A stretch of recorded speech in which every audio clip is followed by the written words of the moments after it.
Петр знал свою лошадь Зарю как самого себя. Каждый день на протяжении 20 лет эта умная и спокойная кобыла была его верной помощницей. Но в то утро все пошло не по плану. Заря не ждала его у кормушки. Фермер нашел ее на самом краю пастбища, у старого заброшенного колодца, которым давно никто не пользовался.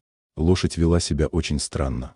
Она тревожно ходила кругами, то и дело опуская голову к темному проему, и тихо, призывно ржала. Петр попытался увести ее, предложив любимое лакомство — кусок сахара, но Заря даже не взглянула на него. Она уперлась и легонько подтолкнула хозяина головой прямо к колодцу, снова забив копытом.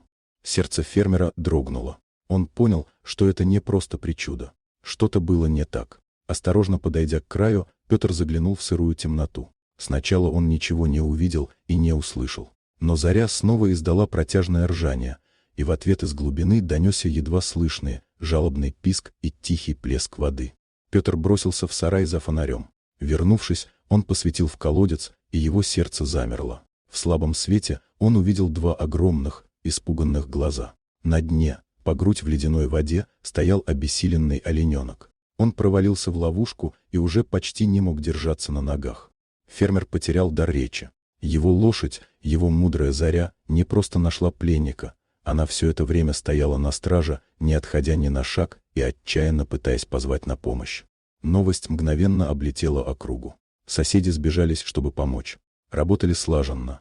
Спустили веревки, обвязали испуганное животное и общими усилиями вытащили дрожащего олененка наверх. Все это время Заря стояла рядом, наблюдая, и успокоилась лишь тогда, когда спасенного малыша укутали в теплое одеяло.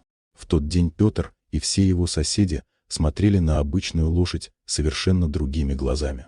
Тайна, которую она скрывала у старого колодца, потрясла их до глубины души. Они поняли, что ее молчаливое сердце способно на великую доброту, которую не всегда встретишь и у людей. Дорогие друзья, если вам понравилось видео, поставьте лайк, а также подписывайтесь на канал, где наши авторские истории выходят каждый день.